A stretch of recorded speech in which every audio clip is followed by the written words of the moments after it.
Hello बाबू, कैसे हैं आप सभी। आज हम लोग बात करेंगे जैव अणु बायोकेमिस्ट्री का ऑब्जेक्टिव क्वेश्चन। बायोकेमिस्ट्री का जो जैव मोलिक्यूल है, तीनों जैव अणु हैं जो बायो मोलिक्यूल हैं, इनके ऑब्जेक्टिव क्वेश्चन आज आप लोगों को हम एक्सप्लेन करेंगे।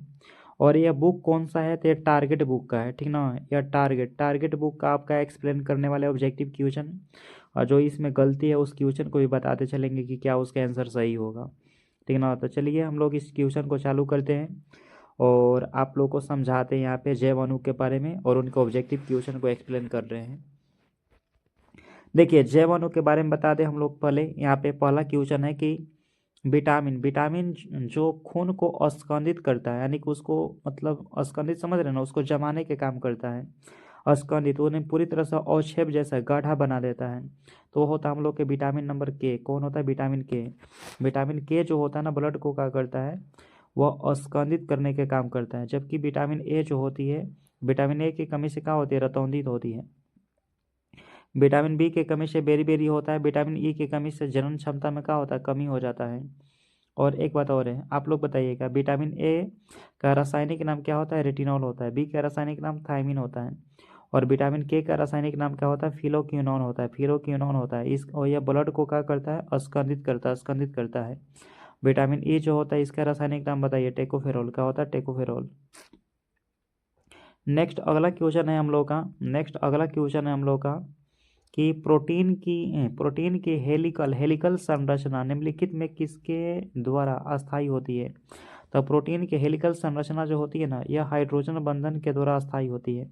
क्योंकि हम लोग का जो प्रोटीन होता है ना, यह बना होता है एमिनो अम्ल का बना होता है। किसका बना होता है? एमिनो अम्ल का बना होता है। और एमिनो अम्ल के अंतर्गत जो देखा जाए तो उसमें होता है हम लोग को NH2 CH2 फिर होता है CH2, फिर उसके बाद होता है COOH होता है। तो दो क्रियात्मक समूह होती है प्रोटीन एमिनो अम्ल के अंतर्गत।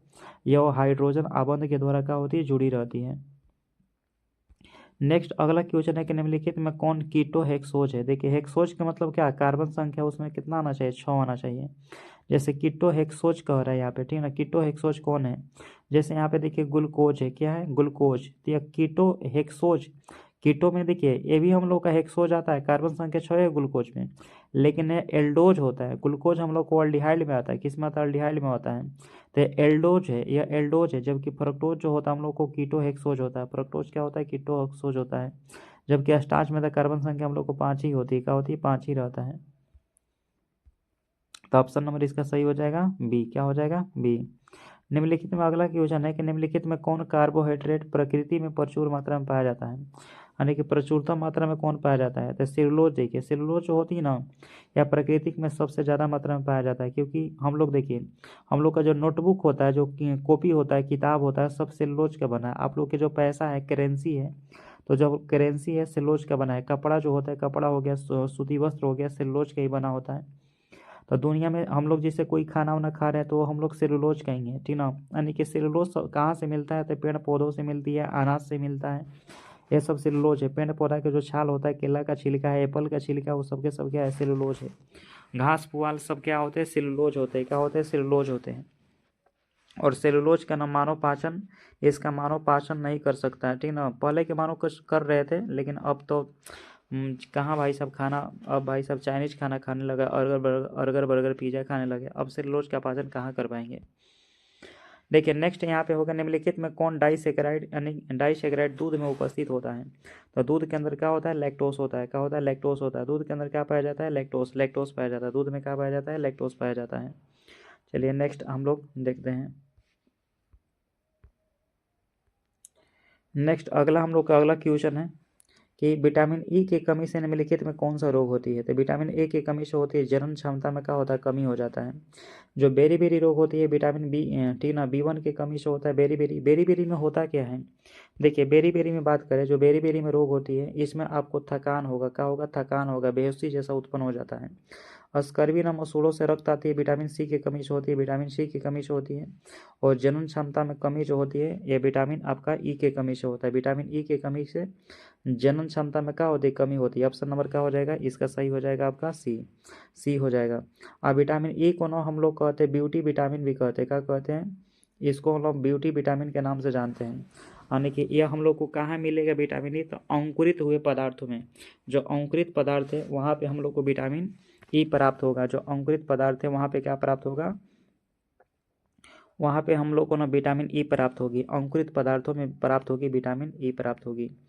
अगला क्वेश्चन है कि निम्नलिखित में कौन विटामिन जल में घुला होता है। जल के अंदर जो होती है ना बी और सी घुला होती है। जल में देखिए बी सी विटामिन घुला होता है। विटामिन बी और विटामिन सी जल में घुला होता है, और इसे ना हमें पर डे लेना भी चाहिए विटामिन बी और सी को, क्योंकि देखिए जल में घुला है तो यह यूरिन के माध्यम से हम लोग को ना बाहर निकल जाता है। यूरिन के माध्यम से विटामिन बाहर निकल जाती है। तो इसलिए इस विटामिन को पर डे हम लोग को लेने की क्या है, ज़रूरी है। जबकि ए हो गया, डी हो गया और ई हो गया और के हो गया, ये वासा में घुलनशील है। ए डी ई के वासा में घुलनशील क्या होता है, विटामिन होता है। नेक्स्ट अगला है कि निम्नलिखित में किस में इंसुलिन स्रावित होती है। देखिए इंसुलिन का स्राव अग्नाशय से होता है। अग्नाशय, ऑप्शन नंबर बी सही हो जाएगा। अग्नाशय के किस सेल से सही होता है यहाँ पे ना, ठीक है ना। अग्नाशय के अगर बात करें यहाँ पे कि यह हम लोग के अग्नाशय से निकलती है, और अग्नाशय के किस से निकलता है, बीटा सेल से। अग्नाशय के बीटा सेल से ना इंसुलिन का क्या होता है, स्राव होता है। अग्नाशय के किस सेल से होता है, बीटा सेल से होता है, बीटा सेल से होता है। नेक्स्ट अगला क्वेश्चन है कि सैकरिन, यहाँ पे है ना कि सैकरिन क्या है। सैकरिन देखिए, सैकरिन जो होता है ना एक मीठा अभिकर्ता होता है, जिसे हम लोग कहते हैं मधुरक बोलते हैं। क्या बोलते हैं, मधुरक बोलते हैं, स्वीटनर बोलते हैं। तो सैकरिन जहाँ से हम लोग को खाली स्वाद में मीठा लगेगा, बस यहाँ से ठीक ना ऊर्जा नहीं मिलती है, उसे मीठा अभिकर्ता बोलते हैं। सैकरिन को क्या बोलते हैं, मीठा अभिकर्ता कहते हैं। और चीनी से कई गुना ज़्यादा मीठा होता है। चीनी से कई गुना क्या होता है, ज़्यादा मीठा होता है। नेक्स्ट अगला क्वेश्चन हम लोगों का, ठीक ना, अगला क्वेश्चन है कि ग्लूकोज है। देखिए ग्लूकोज हम लोग का एक प्रकार का मोनोसेकेराइड होता है। क्या होता है बाबू, मोनोसेकेराइड होता है। ग्लूकोज जो होता है ना मोनोसेकेराइड, इसमें कार्बन संख्या ना C3 से लेके C7 तक होती है। कार्बन संख्या C3 से लेके C7 तक होता है। तो ग्लूकोज यहाँ पे कहता है कि ट्राइओज है। ट्राइओज तो ठीक है ग्लूकोज होगा नहीं, क्योंकि ग्लूकोज में कार्बन संख्या 6 होती है। तो कार्बन संख्या 6 वाला एक ही ऑप्शन है, हेक्सोज है। क्या है, हेक्सोज है। तो हेक्सोज चले जाएंगे, यह हेक्सोज है। नेक्स्ट अगला क्वेश्चन है कि कौन सा विटामिन की कमी से रतौंधी होती है। तो विटामिन ए की कमी से रतौंधी हो जाता है। रतौंधी होता है कि रातों को नहीं दिखाई देता है। रातों को तो कोई को नहीं दिखाई देता, लेकिन जिनको रतौंधी होता है उनको बिल्कुल भी दिखाई नहीं देगा। विटामिन बी की कमी से होती है बेरी रोग। विटामिन डी की कमी से 2 रोग होता है, यानी कि बच्चों में रिकेट्स हो जाता है। बच्चों के अंदर क्या होता है, रिकेट्स हो जाती है बच्चों में, यानी कि हड्डियाँ कमज़ोर हो जाएगी। और जो वयस्क होते हैं, विटामिन डी की कमी अगर बात करें, ठीक है ना, विटामिन डी की बात करें तो विटामिन डी की कमी से वयस्क जो होते हैं ना, वयस्क में ऑस्टियोमेलेसिस हो जाती है, यानी कि हड्डियाँ उनकी भी कमज़ोर हो जाती हैं। तब बच्चों में विटामिन डी की कमी से होता है रिकेट्स, वयस्क में ऑस्टियोमेलेसिया हो जाता है, यानी कि हड्डियाँ मुड़ जाती है। विटामिन सी जो हो गया अस्कर्वी के कारण है, यहाँ पे पूछा था रतौंधी, तो विटामिन ए इसका सही हो जाएगा। नेक्स्ट अगला क्वेश्चन हम लोग को कि निम्नलिखित में शुगर में सबसे मीठा कौन होता है। तो शुगर में सबसे देखिए मीठा अगर देखें ना, तो इसका आंसर हम लोग को देखिए यहाँ पे ना सुक्रोज दे रहा है कि शुगर में सबसे मीठा कौन होता है। शुगर में अगर देखिए सबसे मीठा बात करें तो सबसे मीठा जो प्राकृतिक में ना फ्रक्टोज होगा। क्या होगा, फ्रक्टोज सबसे मीठा होता है। क्या होता है, मीठा होता है। इसका ऑप्शन नंबर डी सही होगा। क्या होगा, डी सही होगा। नेक्स्ट है कि एंजाइम क्या है। एंजाइम हम लोग को देखिए अगर वास्तव में बात करें तो हम लोग को प्रोटीन होता है। क्या होता है, प्रोटीन। एंजाइम जो होता है हम लोग को क्या होता है, एक प्रकार का प्रोटीन होती है। ग्लिसरॉल क्या होता है, देखिए ग्लिसरॉल में ना जो OH है, एल्कोहल समूह होता है, वो या तो 3 होता है या 3 से ज़्यादा होता है। तो इसे हम लोग कहेंगे ट्राईहाइड्रिक एल्कोहल कह सकते हैं, किसमें 3 एल्कोहल होगा या 3 से ज़्यादा। पॉलीहाइड्रिक एल्कोहल भी ग्लिसरॉल को बोल सकते हैं, यानी कि जिसमें 3 एल्कोहल हो 3 से अधिक हो, उसे क्या बोलेंगे, ट्राईहाइड्रिक एल्कोहल बोलेंगे। नेक्स्ट अगला है कि ग्लूकोज में कायरल कार्बन की संख्या कितनी होती है, तो 4 होती है। देखिए कायरल क्या होता है, कायरल कार्बन का मतलब होता है जैसे हम लोग का दर्पण है। क्या है, दर्पण है। तो अगर मान लो हम यहाँ पे ग्लूकोज को देखेंगे C6H12O6 है, इसकी संरचना को बनाकर देखेंगे तो इसमें 6 कार्बन परमाणु जो होगा ना, जो दर्पण पे अध्यारोपित नहीं हो पाएगा। यानी कि जो देखिए अगर मतलब एक वो कार्बन है या दूसरा कार्बन किसी पे रख दिए और एक दूसरे को ढक लिया तो वो हो जाएगा ए कायरल। क्या होगा, ए कायरल होगा। यहाँ पे कायरल पूछ रहा है। कायरल का मतलब होता है कि इसमें 4 कार्बन जो होगा ना एक दूसरे को ढक नहीं पाएगा, बाकी 2 कार्बन ढक लेगा। तो इसमें कायरल कार्बन की संख्या 4 होती है, और एक कायरल की संख्या ग्लूकोज के अंदर कितना होता है, 2 होता है। 2 कार्बन ग्लूकोज में एक दूसरे को पूरी दर्पण में ढक लेगा। नेक्स्ट है कि फलों की शर्करा किसे कहते हैं, फ्रक्टोज को कहते हैं। सबसे मीठा पदार्थ होता है, प्राकृतिक में सबसे अधिक मीठा पदार्थ फ्रक्टोज ही है, और इसे फलों की शर्करा बोलते हैं। जबकि ग्लूकोज को अंगूर की शर्करा बोलते हैं। ग्लूकोज को क्या कहते हैं, अंगूर की शर्करा कहते हैं। अगला क्वेश्चन है कि कौन सा कार्बोहाइड्रेट ना पॉलीसेकेराइड की श्रेणी में आता है। पॉलीसेकेराइड में देखिए स्टार्च आता है, क्या आता है, स्टार्च आता है। स्टार्च आता है, सेलुलोज आता है, सेलुलोस आता है, स्टार्च, सेलुलोस, ये सब पॉलीसेकेराइड है। क्या है, पॉलीसेकेराइड है। आपका टीन ऑफ फ्रेंड्स, उसके बाद आपका हो जाएगा काइटिन। काइटिन हम लोग को पॉलीसेकेराइड है। ग्लाइकोजन जो होती है पॉलीसेकेराइड होती है। सुक्रोज का उदाहरण इसमें देखिए पूछ रहा है कि सुक्रोज का उदाहरण क्या है। सुक्रोज हम लोग को ना एक प्रकार का डाइसेकेराइड है। क्या है सर, डाइसेकेराइड थे हम लोग को, डाइसेकेराइड है। सुक्रोज हो गया हम लोग का डाइसेकेराइड हो गया। लैक्टोज हो गया हम लोग को क्या है, डाइसेकेराइड है। मल्टोज जो हो गया हम लोग को एक डाइसेकेराइड है। क्या है, डाइसेकेराइड है। नेक्स्ट अगला क्वेश्चन है, अगला है कि ठीक है ना, विटामिन की खोज किस वैज्ञानिक ने की थी। विटामिन की खोज ना फंक किए थे। कब किए थे, फंक 1911 में विटामिन की खोज किए थे, फंक किए थे 1911 में। नेक्स्ट अगला क्वेश्चन है, नेक्स्ट विटामिन सी का मुख्य स्रोत क्या होता है। विटामिन सी का मुख्य स्रोत होता है खट्टा पदार्थ, जैसे नींबू संतरा हो गया। नेक्स्ट अगला क्वेश्चन है कि डीएनए की खोज किसने किए थे। देखिए डीएनए की खोज, इसमें तो ऑप्शन ही कोई नहीं है, कोई ऑप्शन ही नहीं है, ठीक है। यहाँ पे आंसर यह वाटसन क्रिक दे रहा है, जबकि डीएनए के वाटसन क्रिक खोज नहीं किए थे। डीएनए के डबल हेलिक्स मॉडल दिए थे। और डीएनए के खोज बात करें तो डीएनए के खोज किए थे, ठीक ना, फ्रेडरिक मिशनर किए थे। फ्रेडरिक मिशनर ने डीएनए के क्या किए थे, खोज किए थे। जबकि वाटसन और क्रिक जो है डीएनए के डबल हेलिक्स मॉडल संरचना दिए थे। लेकिन वाटसन से पहले भी डीएनए का डबल हेलिक्स मॉडल संरचना जो है ना, फ्रैंकलिन डी रूजवेल्ट जो दी है, फ्रैंकलिन जो है ना, फ्रैंकलिन दी है। फ्रैंकलिन जो है, इनकी एक लेडीज थी फ्रैंकलिन, इंग्लैंड के, और 25 साल की उम्र में कैंसर से इनका डेथ हो जाता है। तो इन्हीं के बात को चुरा करके वाटसन क्रिक जो है ना डीएनए का डबल हेलिक्स मॉडल दे देते हैं और इनका नाम आ जाता है। जबकि इस ऑप्शन में कोई ऑप्शन सही नहीं है डीएनए के खोज में, ठीक ना। डीएनए की खोज के किया था तो फ्रेडरिक मिशनर किए थे, इसमें कोई ऑप्शन नहीं है। नेक्स्ट अगला क्वेश्चन है, ठीक ना, अगला क्वेश्चन है कि हीमोप्रोटीन मिलती है। देखिए हीमोप्रोटीन ना ये हम लोग को रक्त में मिलता है। जो ब्लड होता है उसमें हीमोग्लोबिन पाया जाता है, ठीक ना। हीमोग्लोबिन पाया जाता है। हीमो का पाया जाता है, ग्लोबिन। तो जो ब्लड हम लोग का होता है सर, जो ब्लड होती है हम लोग को, तो ब्लड के अंतर्गत क्या पाया जाता है, तो ब्लड के अंतर्गत हीमोग्लोबिन पाई जाती है। तो हीमो जो हो गया ना हम लोग को क्या है, एक प्रकार का आयरन है। क्या है, आयरन है। जबकि ग्लोबिन जो हो गया हम लोग को क्या है, और यह कार्बनिक पदार्थ होता है। आयरन हम लोग का अकार्बनिक है, और ग्लोबिन इसमें क्या होता है, ग्लोबिन जो होता है कार्बनिक पदार्थ होती है। नेक्स्ट अगला हो गया हम लोग को कि एमिनो एसिड की श्रेणी का सबसे छोटा और प्रथम सदस्य कौन सा होता है। तो इसका छोटा सबसे प्रथम सदस्य जो होता है ना, ग्लाइसिन होती है। क्या होती है, ग्लाइसिन। 20 प्रकार के एमिनो अम्ल होता है, 20 प्रकार में सबसे छोटा जो होता है वो ग्लाइसिन होती है। क्या होती है, ग्लाइसिन होती है।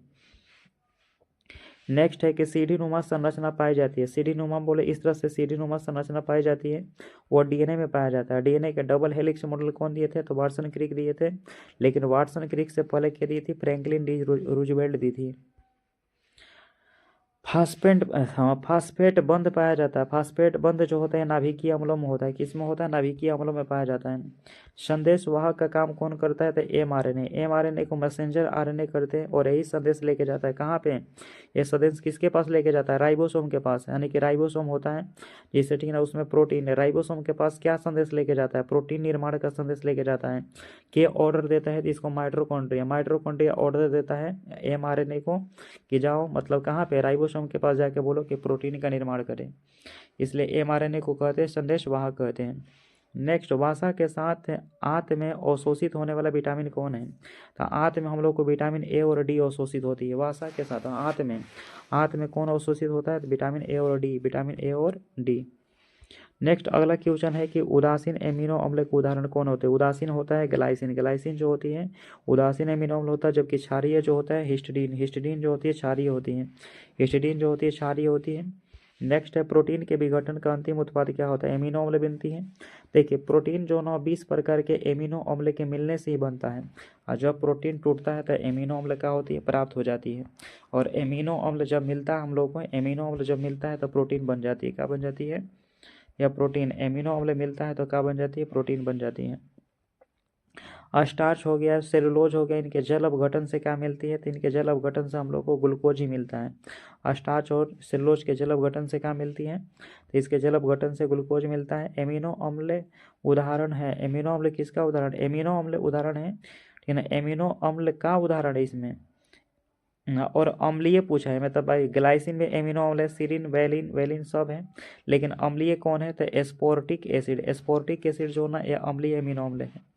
नेक्स्ट अगला क्वेश्चन है कि क्षारीय एमिनो एसिड का एग्जाम्पल लेना है। हिस्टीडीन तो हम लोग को उदासीन में है, और क्षारीय में कौन, नहीं हिस्टीडीन ही हम लोग को क्या होता है, हिस्टीडीन हम लोग को ना क्षारीय होता है, हिस्टीडीन क्या होता है, क्षारीय होता है।